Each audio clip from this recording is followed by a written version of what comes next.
Bom dia, meu nome é Guilherme Simões de Assis, eu estou aqui a convite da Cura para participar dessa live Entre Gerações. Queria agradecer toda a equipe da Cura, Camila, Marguerita, a Gabriela.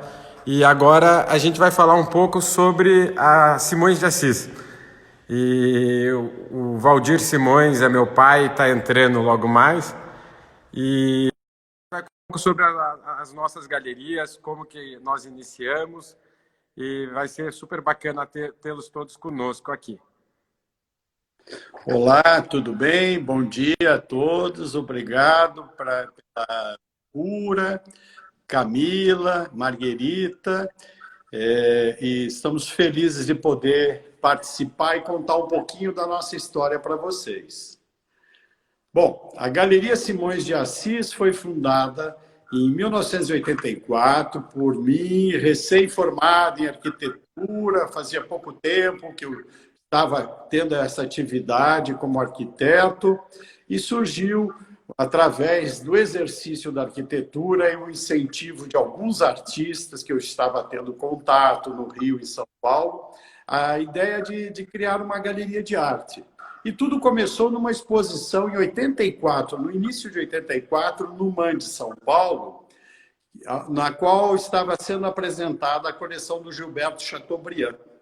E o Gilberto, de uma certa forma, quando fui apresentado a ele, dizendo do meu interesse em criar uma galeria em Curitiba, ele se entusiasmou, disse: olha, Curitiba não tem ainda uma galeria de arte com representatividade que possa enfocar contemporânea e moderna.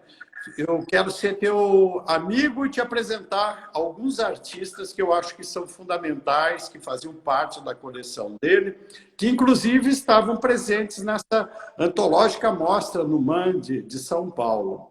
E aí aconteceu um certo envolvimento com determinados artistas, desde Volpe, Tommy Tucker, Hércules Barsotti, Willis de Castro, e os contemporâneos todos, o pessoal da Ativa, né, naquele momento, Jorge Guinle, Rubens Gershman, Ivaldo Granato, e uma infinidade deles, e acabamos aí, em 4, 5 meses, delineando o que seria a galeria, e ela foi inaugurada com o nome de Simões de Assis, que foi até uma sugestão do próprio Gilberto, que me disse na ocasião: as grandes galerias têm que ter o aval e o comprometimento do proprietário dela. Você tem um sobrenome que é interessante, acho que é sonoro, use o teu sobrenome para marcar o nascimento da tua galeria. E graças a Deus estamos aqui há 36 anos nessa luta, trabalhando, divulgando, criando a arte, trazendo a arte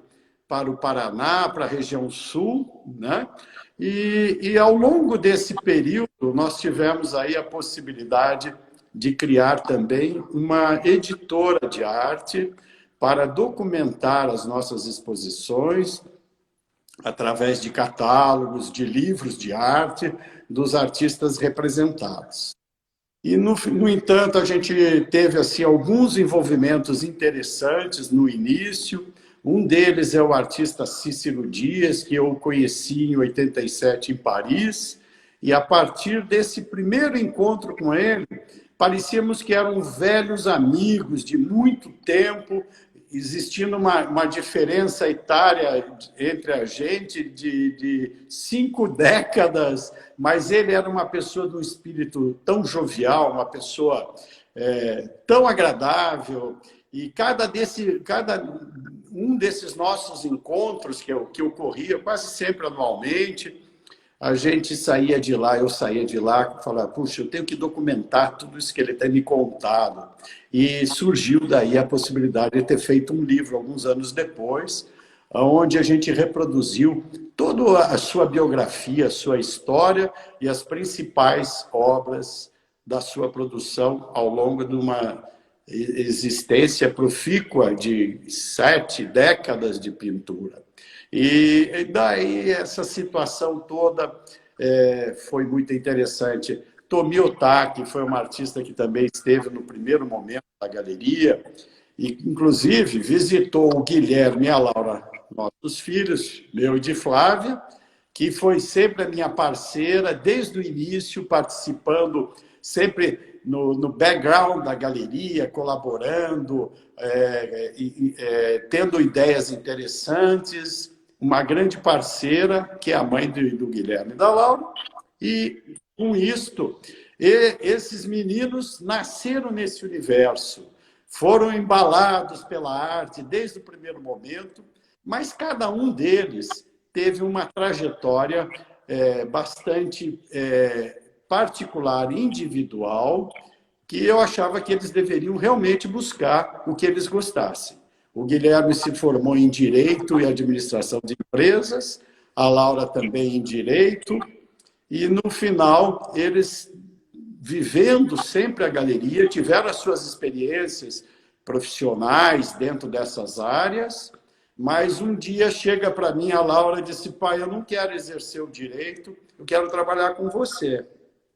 Falei: minha filha, mas você tem que se preparar um pouco mais, buscar algum conhecimento a mais, e ela acaba indo fazer um curso de um desses cursos que a Sócrates organizava para administração de galerias de arte contemporânea.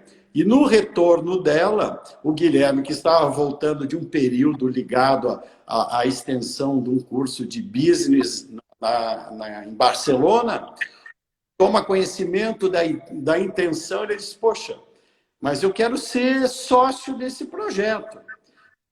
Posso ser sócio investidor? Ela disse: não, investidor não, você tem que ser sócio e trabalhador. E os dois se juntaram e, com muito empenho, o Guilherme, com essa formação também da área administrativa, conseguiu fazer uma formatação muito interessante para a galeria, que passou a ter um foco exclusivo de arte contemporânea. E essa galeria foi fundada há 8 anos atrás, 9 anos atrás, em Curitiba, como uma extensão da Simões de Assis, e durante esse período quase todo, ela manteve o nome Sim Galeria, que era o nickname de Simões, e sim uma coisa de afirmação. Isso todo foi uma escolha muito pessoal deles, o nome, que eles queriam ter uma trajetória, de uma certa forma, independente da nossa. E eu achei válido isso. Mas sempre estávamos muito próximos, porque sempre ocupamos o mesmo imóvel. Aqui em Curitiba é um imóvel que nós estamos há muitos anos lá, e tinha uma ala toda que foi toda concebida para acolher a arte contemporânea. Desde o tratamento da arquitetura da casa, foi uma proposição para que isso tivesse um acolhimento melhor, né? Acho que vale contar uma coisa que é interessante nesse período, que a gente chamou um curador, que é o Fernando Cocchiaralli, que à época era o curador do MAM, do Rio de Janeiro, para ele fazer essa primeira curadoria. E eu me lembro que eu falei: não, olha, eu vou ficar um tempo aqui auxiliando a Laura. E ele falou assim: olha, a arte é o seguinte, é igual uma abelhinha. Quando ela te picar e você for infectado, você nunca mais vai abandonar ela. E foi exatamente isso que aconteceu, até que você estava mencionando que eu, de fato, no início, minha intenção era trabalhar 1 ano, estruturando a galeria, mas passados 3 meses eu falei: não, eu acho que é isso mesmo que eu quero fazer. E a gente muito também do berço, que você sempre nos proporcionou, as viagens, como você mesmo fala, as memórias com Cícero Dias, que eu me lembro desde pequeno, frequentando o ateliê, as feiras de arte que você sempre participou, tanto no Brasil quanto fora, e nos levando. Acho que isso tudo foi uma coisa meio intrínseca, e a gente tinha, de fato, a vontade de um dia criar um grupo de artistas que eram da nossa geração, porque eu me lembro, às vezes, uns amigos que falavam: eu gosto de arte, e você sempre incentivou, tanto eu quanto a Laura, a colecionar. Desde pequeno, você sempre falou: vocês têm que ter a coleção, vocês têm que ter um grupo de artistas que dialoguem com vocês. E os amigos sempre falavam: o que você está comprando? Me ajuda aí a escolher alguma coisa. Eu acho que foi também muito desse intuito de mostrar a geração 80 em diante que surgiu assim galeria. E um fato legal que você até mencionou aí com o Chateaubriand, até a exposição que a gente está agora em São Paulo, que é do Jorge Guinle, né? O Guine inaugurou a sua galeria, né, em 84. Acho que é um fato legal você contar também que ele veio para cá, ficou uma semana aqui. Infelizmente, ele teve uma produção muito curta, né, de apenas 7 anos dedicados à pintura. Mas eu acho que é legal você falar isso aí também. Sem dúvida. Nesse encontro com o Chateaubriand, no MAN de São Paulo, eu acabei conhecendo o Jorge Guinle e logo depois teve uma exposição grande no Rio, que eu fui convidado para ir, e lá nós tivemos um contato bem interessante e o Jorge me levou, inclusive, para visitar a exposição do Parque Lage, aquela antológica exposição Como Vai Você, Geração 80, curada pelo Marcos Lontra.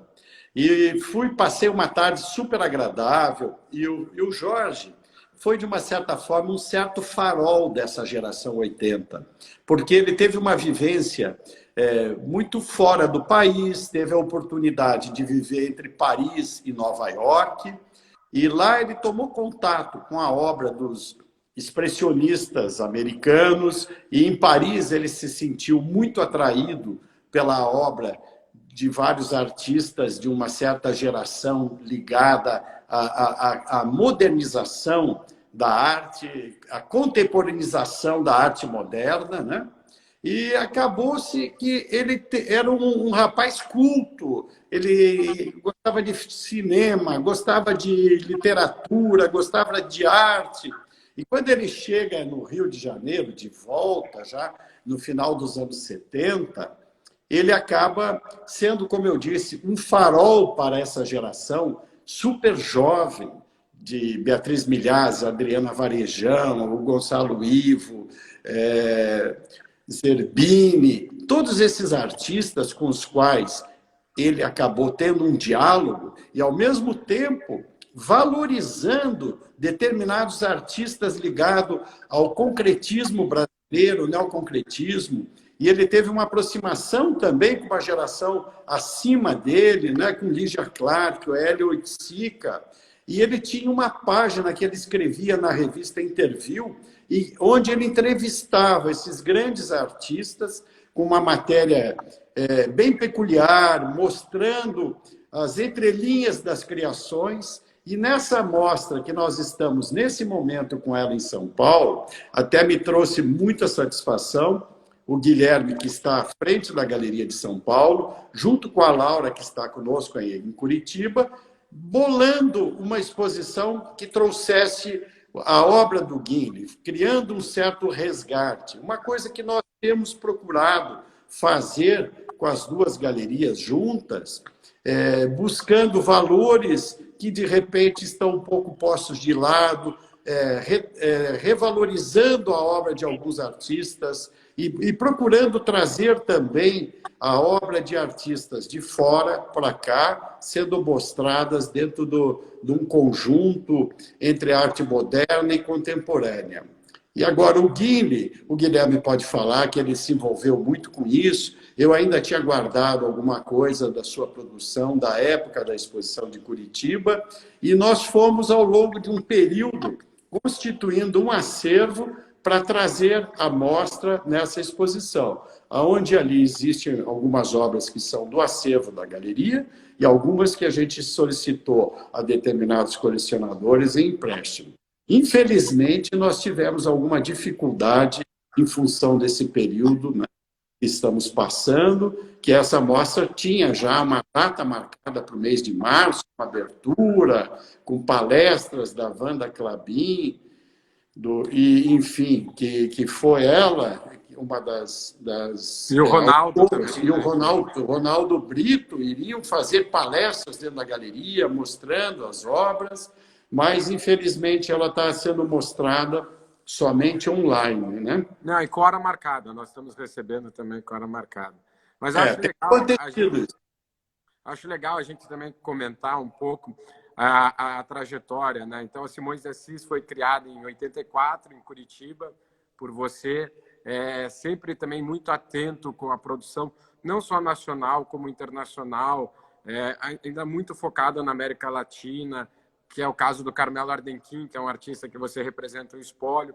E mesmo com essa relação com o Cícero Dias, eu acho que você realmente conseguiu, com a Simões de Assis, ter um nicho que é a administração desses espólios familiares, fazendo essas exposições antológicas, esses resgates que são incríveis, né, dentro da arte. E assim ela surgiu há 9 anos atrás, em Curitiba também, dirigida por mim e pela Laura, que era com o intuito de trabalhar a geração 80, que é a nossa geração que nós nascemos em diante.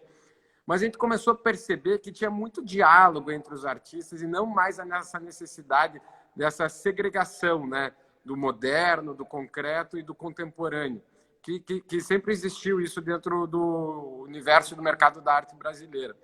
E eu lembro de uma vez que a gente convidou o Paulo Miada para curar uma exposição em Curitiba, e foi super incrível, porque ele conseguiu colocar lado a lado artistas com obras da década de 20 e artistas que tinham produzido uma obra naquele mesmo ano, que eu acho que foi 2016, se não me falha a memória, e inspirados, né? Então, ele fez umas leituras muito interessantes, por exemplo, uma Marinha do Bacum, ele colocou ao lado de um Caio Reisewitz, ele colocou um Guinhar ao lado do Marcelo Mosqueta, um Cícero Exato. Dias ao lado do Manelisa Igreja. E ali eu acho que foi assim mesmo uma questão que foi aquela faísca que a gente falou assim, por que ter essa divisão, né? E por que não ser uma coisa só? E eu acho que quando nós resolvemos abrir em São Paulo, que era um passo muito importante para a galeria, até por estar mais próximos dos nossos artistas que ali habitam, mais próximos dos colecionadores com os quais nós sempre nos identificamos, curadores, museus, enfim. Eu acho que foi bem interessante, porque quando a gente cria a Simões de Assis e a Sim Galeria em São Paulo, e elas eram divididas só por um andar, a gente começou a falar, mas por que isso, né? E por que não fazer esses links? E depois uma conversa em família, porque, como você mesmo mencionou, tem a minha mãe, que é a Flávia, a Laura, que está no dia a dia, a gente começou a falar, poxa, mas por que não a gente criar um nome só? Porque quantas feiras internacionais a gente já fez com 2 estantes, né? E daí Pois estava se é. dividindo, né? E E eu daí eu fiquei acho que foi muito, fundamental, né? Essa eu fiquei criação muito de lado nessa situação da escolha do nome, mas você foi buscar determinados auxílios, porque no início a palavra sim é muito fácil de ser pronunciada, ser escrita em qualquer idioma. Agora, Simões de Assis já é uma coisa um pouco mais complicada, mas depois você procurou uma agência que nos orientou e tudo mais, e eles falaram, olha, eu acho que você não pode abrir mão de um passado, de uma história construída de 30 e poucos anos, né? E esse nome é o teu sobrenome, o sobrenome da tua irmã, e eu confesso que eu fico feliz de que isso tenha uma continuidade, né? São poucas as galerias que estão tendo continuidade, mas existem algumas boas galerias que estão na mão de famílias, a Nara Hessler com os filhos, o Max Perlingeiro com os dele, e no Rio de Janeiro existe também algumas galerias, né? A Galeria Ipanema, Luiz e Luciana, e algumas outras galerias que a gente vê os filhos começando a se interessar pela sequência, e é uma coisa que a gente vê isso fora do Brasil, às vezes galerias na terceira, quarta geração.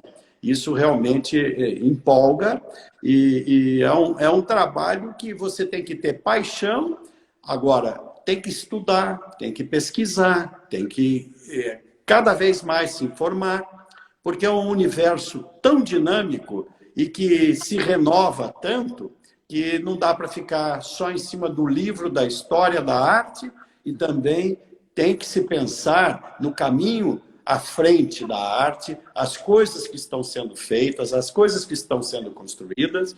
Então, nesse sentido, o nome Simões e Sim Galeria funciona super bem. Quando eu estava falando de trazer determinados artistas de fora, eu tive a oportunidade, lá no final dos anos 80, conhecer o Carmelo Ardenquim. O Carmelo Ardenquim é um artista que ainda é pouco conhecido no Brasil, mas ele tem uma importância fundamental dentro da arte latino-americana e com um reconhecimento internacional. Ele, na Argentina, fundou, junto com um grupo, o Grupo Madi, que foi um grupo que pensava na desconstrução da arte construtiva e visando também uma pesquisa do cinético e criando um modelo novo, onde a forma geométrica seria totalmente, ela extrapolaria o rigor de um cartesianismo, de um quadrado, de um retângulo. Então, são formas bastante diversas e expandidas para fora desse retângulo, desse quadrado, e com isto eles criaram essa nova linguagem, que de uma certa forma veio influenciar, inclusive, o concretismo brasileiro. As obras de Ligia Clark, do próprio Willis de Castro, tiveram um certo diálogo com o Grupo Madi quando esteve na segunda Bienal Internacional de São Paulo. Eles apresentaram esse trabalho que era super inovador. Eles, então, antecedem praticamente em 8, 10 anos. O Madi foi fundado em 48 e basicamente, todo esse movimento do concreto, neoconcreto, surge depois da segunda metade dos anos 50. Então, houve essa questão e o Carmelo sai para viver em Paris, em 48. E lá ele acaba se integrando a um grupo ligado à arte concreta, neoconcreta, e traz com ele alguns artistas novos que foram buscar essa readequação do concretismo, neoconcretismo, enfim, na arte mais atualizada para os anos 50 e 60.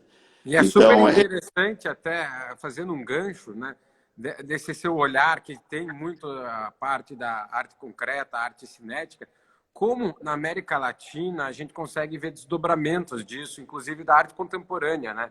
Então a gente pode mencionar o próprio escultor, que é o Juan Parada, que é um escultor de Curitiba, que começou trabalhando conosco na CIM, hoje é da Simões de Assis, que vai fazer a próxima exposição, uma individual, em São Paulo, conosco em setembro.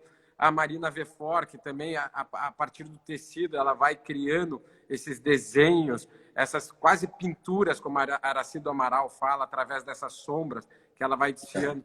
Então, eu acho que, realmente, dentro do conceito da Simões de Assis, sempre teve essa linguagem que a gente busca colocar, dessas releituras, desses artistas contemporâneos que estão fazendo, que é uma coisa que você acabou de falar, a gente nunca pode ficar parado, acho que é um trabalho constante o nosso de pesquisa, até se você for um pouquinho, falando na América Latina, o próprio México tem artistas incríveis, tem o Gonzalo Lebrija, o Gabriel de la Mora, que são artistas que a gente está trazendo para o Brasil também com esse olhar. Então, eu acho que o legal de trabalhar com arte realmente é isso, nos possibilita viajar, nos possibilita sempre estar pesquisando.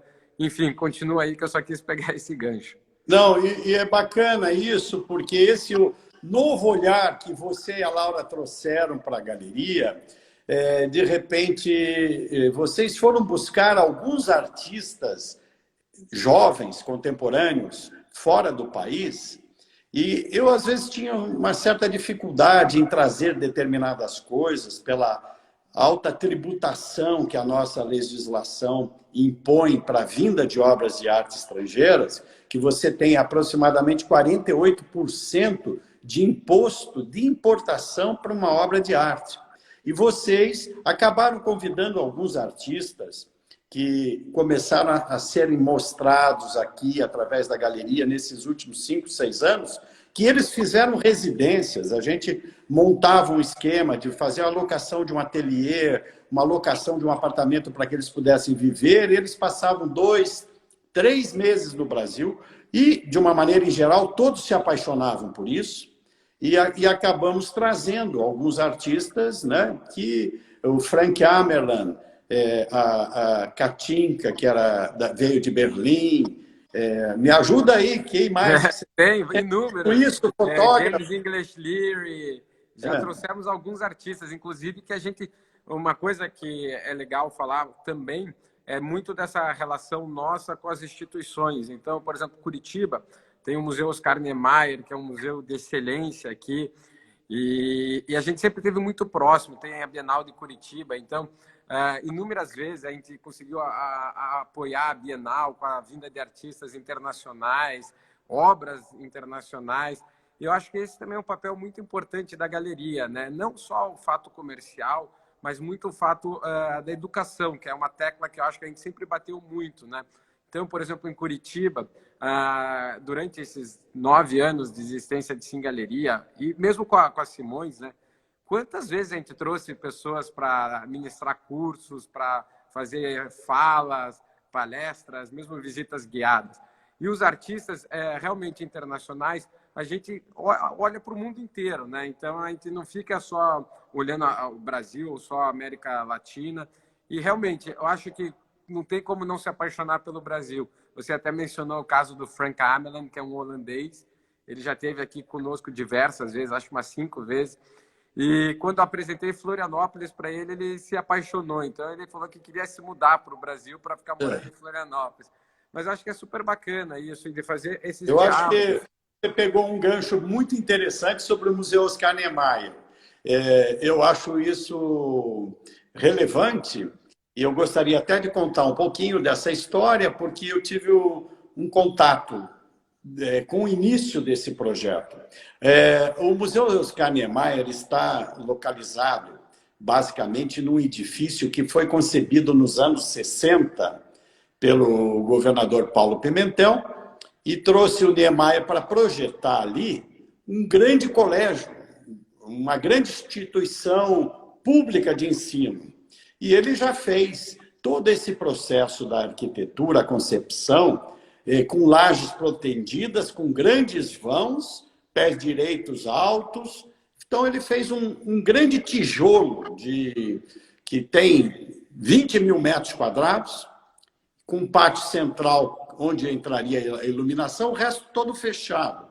E no apagar das luzes do governo Jaime Lerner, estava existindo um interesse de trazer para o Brasil uma sede do Guggenheim para ser colocado no Brasil. E várias cidades disputaram esse espaço, Rio, São Paulo e Curitiba. Só que o projeto não foi adiante com a vinda de Guggenheim para o Brasil.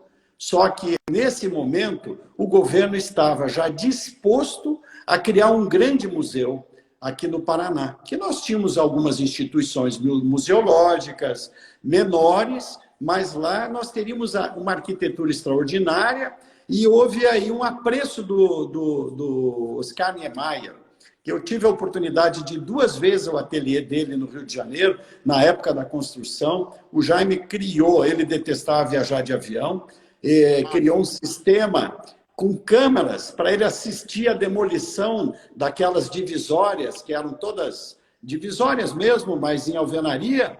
E quando limpou aquele espaço, ele disse, olha, eu não quero só manter essa arquitetura desse momento, eu quero fazer o novo junto. Você veja, o moderno dos anos 60 com o contemporâneo. Foi aí onde ele se inspira um pouco na Araucária do Paraná, apesar do nome ser dado como olho, porque ele faz uma forma arredondada em cima e um grande pilar, e lá ele coloca um espaço de exposição para arte contemporânea.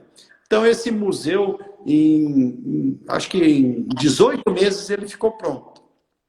E depois muda o governo, o novo governador acaba, apesar de serem de partidos opostos, ele assumiu, a Maristela Requião assume a presidência do museu e cria um conselho da qual a gente fez parte, colaboramos em várias coisas. Eu, inclusive, fui convidado para presidir o museu. Eu falei, não, eu não tenho tempo para isso, eu tenho que cuidar dos meus artistas, da galeria, mas, na verdade, eu acho que a gente pode colaborar com vocês. Então, vários curadores participaram desse momento inicial, vieram trazendo mostras, e eu também tive uma participação de colaboração. Lá eu montei uma retrospectiva, foi a maior de Cícero Dias, que foi feita em 2005, com 300 obras, ocupando o museu praticamente todo. E o Cícero já estava falecido, já era falecido, mas a Raimonde Dias e a Silvia colaboraram e dispuseram mais de 80 obras do acervo, e vieram obras de museus do mundo todo, vieram obras de grandes coleções, e a partir disto, o museu começou a se interessar por trazer, em parceria com o Instituto Tomiotaki, com obras internacionais que estavam passeando pelo Brasil, correndo o Brasil, o museu passou a ser um ponto de parada. E esse museu contribuiu muitíssimo para um alargamento da visão da arte internacional e contemporânea e moderna para a cidade de Curitiba. Não é? Isso E eu acho legal. você segue um caminho muito bom e você pode falar um pouquinho mais sobre isso também. Eu acho que é muito interessante, porque até então, a gente pode falar que sempre o eixo da arte no Brasil ficou muito entre Rio de Janeiro e São Paulo. Obviamente, com a criação de Inhotim, a gente vê um deslocamento também para Belo Horizonte, né? Mas o Brasil é um continente, né? Não é como a Europa, que você tem os países pequenos e muito próximos, né? E eu acho que realmente o Museu Oscar Niemeyer ele foi um marco para a cidade que fez essa transformação, né? Com a vinda de exposições, com a vinda de curadores, com artistas, mesmo a Bienal de Curitiba, que ocupa não só o Museu Oscar Niemeyer, mas que ocupa a cidade como um todo, é super importante. E daí o eixo sul começou realmente a aumentar, né? Então a gente vê mesmo Porto Alegre, com a Fundação Iberê Camargo, a Bienal do Mercosul, que lá tem também. Então, realmente, eu acho que o sul começou a ter mais atenção. E muitos dos artistas, a produção aqui também é muito interessante. Às vezes eles não tinham essa visibilidade fora do Paraná, fora de Curitiba. E começa a ter essa visibilidade cada vez maior com a presença desses artistas de Curitiba em São Paulo. Eu acho que realmente a galeria, essa abertura, propiciou isso também a eles, de mostrarem as feiras de arte, a gente também pode mencionar. Eu acho que realmente a arte brasileira ela está passando por uma transformação muito rápido. Vamos falar o mercado de arte também, né? Com 2 feiras que temos, uma no Rio, outra em São Paulo. Agora, mesmo na pandemia, a gente está vivendo um novo, que é essa eclosão de feiras online. E é super interessante, porque até então nunca era pensado, né? Você poder fazer uma feira de dentro da sua própria galeria. Então, vejo que as galerias também estão evoluindo nisso, na apresentação, nas imagens e tudo mais. E eu acho que isso realmente está possibilitando um acesso muito maior, né? A internet possibilitou isso. Imagina a Simões em 84, você conta que você às vezes mandava um fax para os colecionadores com a imagem do quadro e descrevia, aqui é um pouco mais verde, aqui é um pouco vermelho. E realmente, eu acho que a tecnologia... E foi por isso, de uma certa forma, que eu me dediquei muito à questão de editar catálogos completos. Muitos das exposições nossas, a gente editava com todas as obras. E isso a gente alongou. Hoje eu sei que a tendência é reduzir um pouco essa coisa da impressão, mas eu adoro isso. Eu adoro e gosto de sentar junto com a Dayana, que é a nossa diretora de arte na galeria. Sempre eu entro lá, dou uns palpites, trabalhamos juntos em algumas situações e tal, e ela é muito receptiva a isso, e a gente gosta disso. Mas eu sei que nessa exposição do Jorge Guinle, a gente está com o catálogo pronto em termos de projeto gráfico. Mas como essa exposição, estamos aguardando se ia ou não, Helena, não foi feito, né? Agora eu vou fazer um parênteses aqui, quando você fala de arte paranaense, né? Que quando você faz um comentário que convidou o Paulo Miada para vir curar uma exposição ligando a Simões de Assis e a Sim Galeria, tem um artista paranaense que eu sempre tive um prazer muito grande com o trabalho dele, e no primeiro ano da galeria eu já comecei a adquirir alguma coisa, e eu tinha até ciúme em vender as obras dele, que é o Miguel Bacum. É um artista ligado ao modernismo do Paraná, mas só que ele foi muito regional, a sua obra foi muito pouco divulgada fora do país, E mesmo os museus, poucos deles têm trabalho fora de Curitiba. Em Curitiba, os museus daqui do Paraná concentram uma boa parte da produção do Bacum. Mas sempre que aparecia alguma família querendo se desfazer, eu vendia e eu dizia assim, poxa, eu comprava, mas dizia, eu não vou vender esse trabalho e tal. E no final a gente acabou juntando, ao longo de 35 anos, aí uma coleção bastante substancial da sua produção. Selecionei coisas que eu achava que eram primordiais e algumas eu acabei dispensando com certa dor no coração. Bom, mas o Paulo vem a Curitiba para fazer a curadoria dessa exposição das duas galerias, entre os modernos e os curitibanos, os modernos e os contemporâneos, e conheceu a nossa coleção em Curitiba. E ele acaba dizendo que ele não conhecia o artista, mas que tinha achado interessantíssimo. Nós tivemos a mesma opinião da Wanda Clabin, que passa por aqui, numa dessas mostras que ela vem curar para a gente. Olha aquela coleção toda, falou, mas esse artista é muito interessante. Mas o Ronaldo Brito, que é muito próximo à Wanda, já havia feito uma curadoria junto com a Eliane Prolich, que é uma artista daqui, que também a família detém uma grande coleção das obras do Bacum, e teve a oportunidade de conhecer e levou uma exposição do Bacum para o Instituto de Arte Contemporânea de São Paulo, a questão de uns 8, 10 anos atrás. O Paulo daí falou, olha, eu vou pensar na forma de levar o Bacum para São Paulo, para o Tomiotaki. E ele criou uma exposição muito interessante, que ele fez um diálogo entre o Bacum e os artistas modernos da geração dele, que o Bacum estava isolado aqui em Curitiba e não tinha quase acesso à obra desses artistas. Então ele pôs lá o Guinhar, pôs o Volpe, pôs o Iberê Camargo, o Pansete. O Pansete tem um fator interessante, que o Bacum, no começo dos anos 30, foi para a Marinha.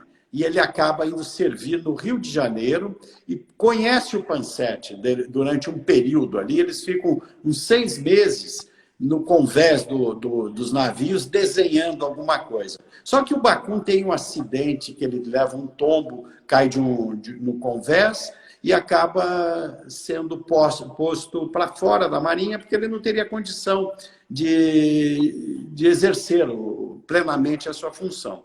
E ele vem para Curitiba, mas esse contato com o Pansete não teve nada que pudesse influenciá-lo. Tanto é que as linguagens são totalmente opostas, né? E acaba ele vindo para Curitiba, e Curitiba, nesse momento, tinham muitos dos pintores locais que eram patrocinados para o governo através de bolsas. Isso é uma coisa interessante que houve aqui no Paraná. E eles foram viver fora do país, né? Teodoro de Bona foi viver na Itália. Tem um outro pintor muito conhecido aqui, que é Arthur Nísio, foi viver na Alemanha. Um escultor, Jean-Jacques Paraná, viveu entre Paris e Bruxelas. Em Paris, ele dividia ateliê com Brecheret durante um período. Então, esse grupo, que era um grupo mais intelectualizado, mais bem formado, nos anos 40, depois da Segunda Guerra Mundial, voltam todos para cá, e o Bacum já estava com seu trabalho em andamento, era um autodidata.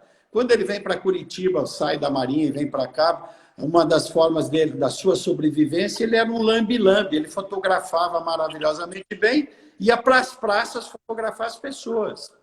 E, no final, havia um ateliê coletivo da cidade de Curitiba, patrocinado pela prefeitura, e que ele foi levado até lá. Mas lá ele era um peixe fora d'água, porque ele era um homem de uma formação cultural mais simples, ele vinha de uma origem de ucranianos e poloneses, e que ele não estava tão bem visto por esse grupo de artistas que não souberam olhar pelo trabalho dele. Mais 2 críticos passaram por aqui, Geraldo Ferraz e também o Andrade Muricy, que era um intelectual paranaense, que vivia no Rio de Janeiro, que foram as primeiras pessoas a terem um olhar diferenciado para a obra do Bacum.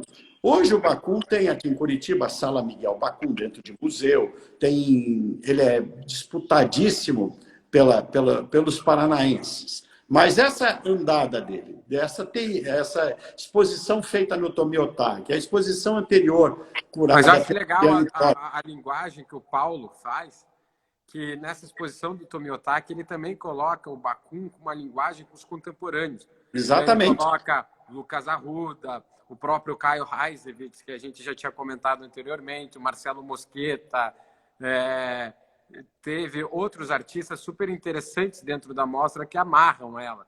Então, volto a dizer, essa linguagem que é muito bacana, que é o propósito da galeria também, de ter o contemporâneo e os modernos, mas continue.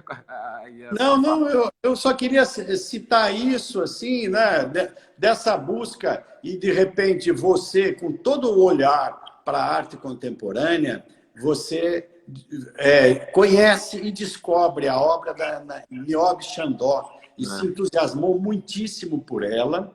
E acabamos fazendo uma exposição em São Paulo, vocês editaram um belo livro, e fizemos também na Arte Basel Miami uma apresentação, um cabinet com as obras dela.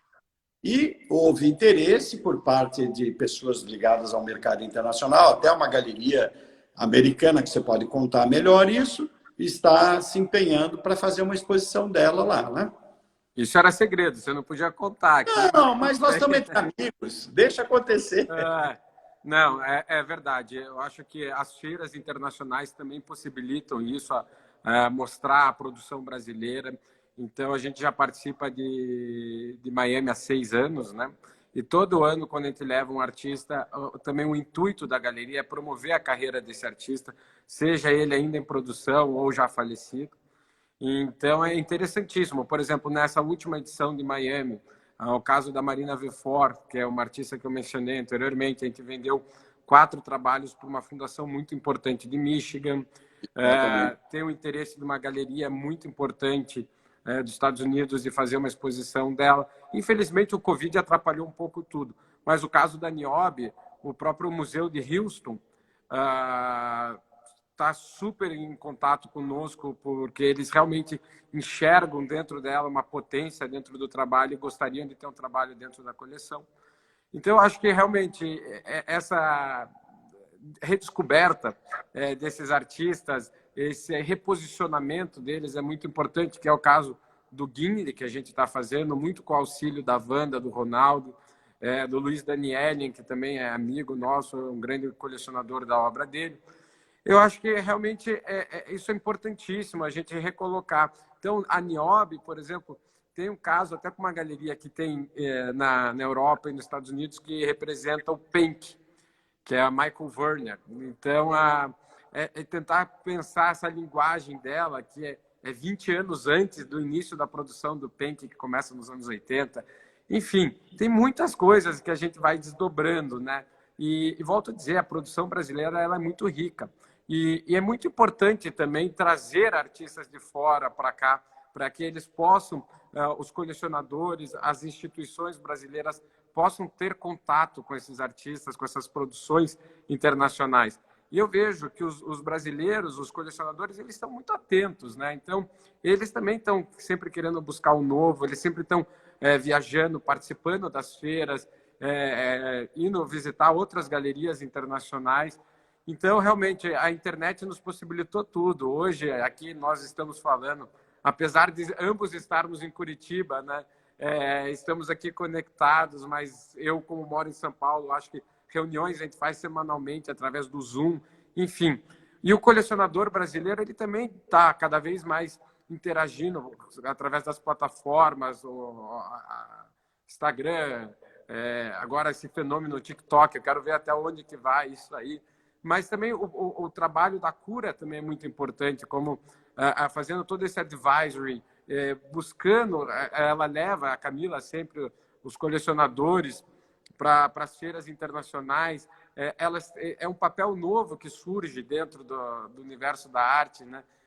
De estar conectando, buscando obras dos seus colecionadores em todas as galerias. Né? É, a Camila já esteve dentro da nossa galeria falando para um público e ela está presente em todas as feiras internacionais, circulando por tudo. Então, ela tem essa visão importante para passar para o público dela, para o nosso público. É uma contribuição que a gente valoriza muito. Isso é muito importante.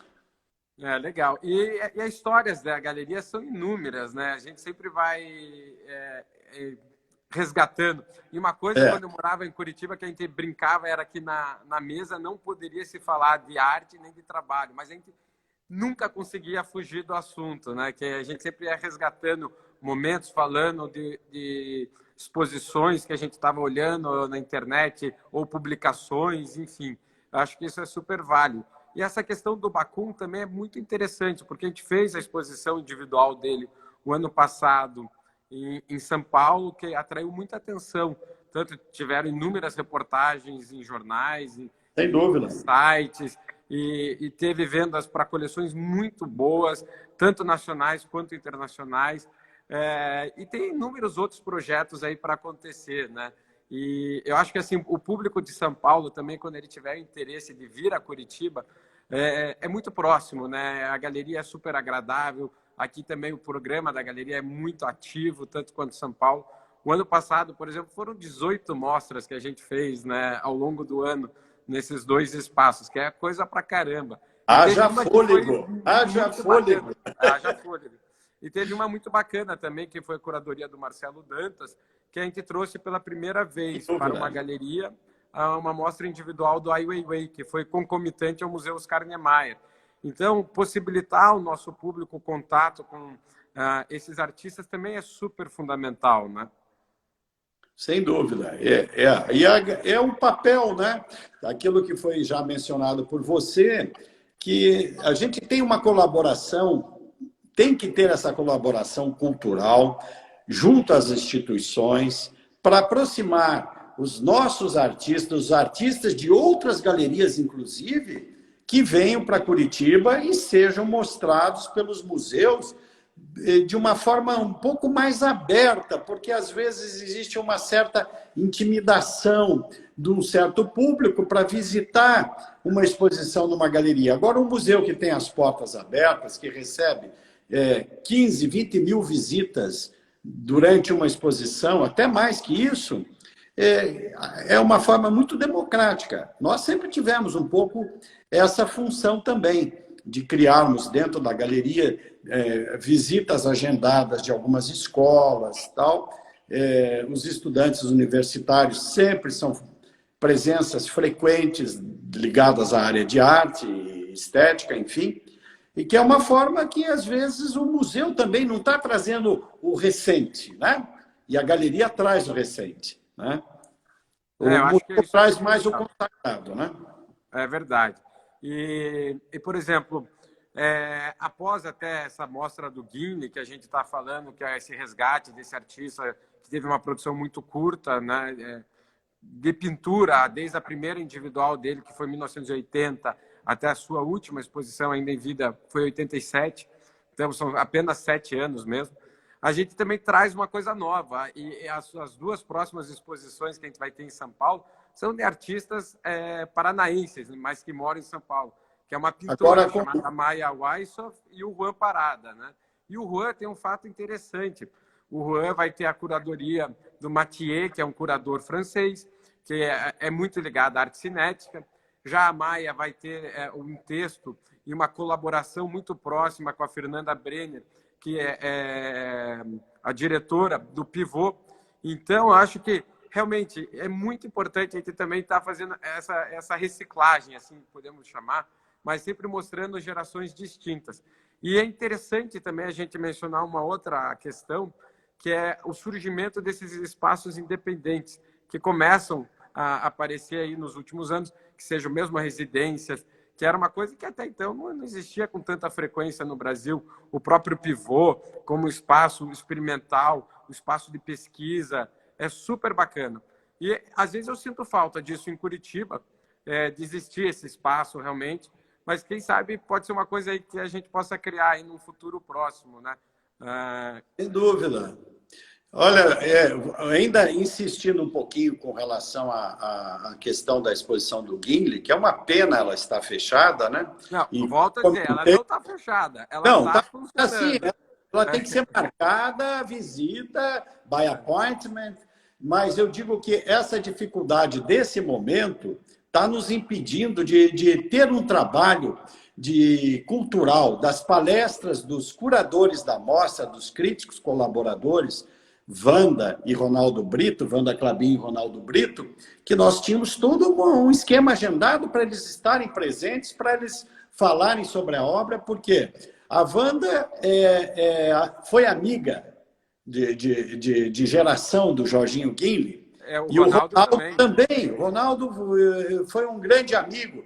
Então, eles acompanharam o trabalho desses artistas e eles têm um olhar muito, muito interessante. Quando a Wanda fala dessa descoberta de Matisse que o Jorge Guinle teve, conhecendo a obra dele em Paris, que o influenciou de uma certa forma na sua produção, os neo-expressionistas americanos, os alemães, isso tudo Mas olha, no nosso falar é en passant, mas não, mas a o puro tecnologia vai nos conhecimento dos permitir. críticos seria muito bacana, né? Mas vai ter a live deles. Então, agora no começo de agosto, a galeria vai proporcionar isso aí, uma fala. E realmente, eu acho que uma coisa que me chamou muita atenção essa semana foi uma visita guiada que o Tomás Toledo, que é o curador-chefe do MASP, fez na exposição do Oiticica, que também ia abrir, mas ela foi impedida de abrir pela pandemia. Então, ele fez a visita muito bem editada, eu acho que vale a pena quem quiser entrar no site do MASP tem acesso a isso, que é uma visita guiada à exposição do Oiticica. E eu acho que realmente, nesse momento de pandemia, são as tecnologias que vão nos permitir levar e dar o acesso à informação ao público que nos acompanha. Então, a Wanda ela vai fazer uma live conosco no início de agosto. Que ótimo! Falando realmente sobre essa exposição. Uma coisa que a gente tem feito, que eu acho que é legal mencionar também, a gente tem colocado os nossos artistas em contato com algumas pessoas, os colecionadores, através do Zoom. Então, eu acho que é super bacana isso, porque a gente já fez com o Frank Ameland, que também isso foi fantástico. Esse evento que vocês fizeram com o Frank Ameland, que muitas pessoas não tiveram a oportunidade de fazer. O Frank estava, naquele momento, na Holanda ou na Alemanha? Não, ele estava em Berlim. A exposição dele estava marcada para cá. No pico da pandemia, as obras já estavam no Brasil. Nós montamos em Curitiba essa exposição e convidamos 40 colecionadores que acompanham o trabalho dele do Brasil para participar de um Zoom. E ele, na Alemanha, ele foi falando sobre a exposição dele, explicando sobre os trabalhos. Ele estava no ateliê. Depois a gente fez meu Deus, me fugiu o nome aqui, com o Rodrigo Andrade, perdão. Poxa, também não esqueça o Rodrigo. Fizemos um Zoom com o Rodrigo também, com 30 colecionadores, e ele falando da produção, mostrando os trabalhos. Então, realmente, a tecnologia está nos permitindo isso, que é super importante. E eu acho que é isso, a gente está vivendo nós tivemos novo, né? alguns viewer rooms que foram super interessantes, né? E tem alguns outros marcados. A gente já estava antecedendo, porque tem algumas galerias que a gente acompanha o trabalho muito perto, que vale mencionar, que é a House and Worth, o David Werner, e eles já tinham essa questão do viewing room. Então, no dia 30 de março, a gente já lançou o primeiro viewing room, que era uma mostra coletiva. Depois fizemos Gonçalo Ivo, fizemos Antônio Malta Campos. Então, realmente é super legal isso. Possibilita, e o Gonçalo, o pessoal o Gonçalo estava fazendo uma residência na Fundação Albers. Né? Albers Foundation, nos Estados Unidos, e ficou totalmente isolado com esse problema. Ficou confinado, literalmente confinado, porque estava em um inverno, ele não tinha nem como sair de lá. E em determinados momentos a gente fazia esse aporte e essa conversa, ele filmava, a gente colocava isso no nosso site. foi muito legal, né? Que bom. Eu acho que a gente está chegando aqui ao nosso final, que tem um limite de horário. Então, eu Pois é. queria agradecer novamente a Camila, a equipe Cura, que está aí sempre tão próximo de nós. E queria agradecer a todos aqui que nos assistiram, né? Sem dúvida, foi um prazer muito grande e às vezes a gente se embala, vai falando de um assunto e deixa outros assuntos de lado. Nós teríamos muita coisa ainda para falar, porque 36 anos de vida ligada à arte realmente é uma existência, né? E eu tenho que dizer que eu sou muito grato à contribuição que eu recebo, tanto do Guilherme quanto da Laura, por tantas inovações, por tantas contribuições que eles trouxeram para a nossa galeria, para que ela continuasse realmente existindo e cada vez mais ativa. Com o passar do tempo vai ser passado a eles, né? Mas eu digo sempre que a arte, a gente não se aposenta dela. A arte vai viver conosco uma vida inteira. A gente tem exemplos aí. O Jean Boguit, que foi um grande amigo nosso, que juntos nós construímos, junto com a família do Cícero Dias, o Comitê Cícero Dias, ele viveu a arte em sua plenitude. Infelizmente, ele faleceu, porque a gente queria conviver e aprender cada vez mais com ele, né? Porque era uma coisa extraordinária esse convívio. E, então, as gerações passadas têm muito a contribuir para as gerações futuras. E eu tenho certeza que vocês estão atentos a isso e respeitando o passado, mas com olhar para o futuro. Isso aí. Obrigado a todos e um bom domingo. Obrigado para vocês também.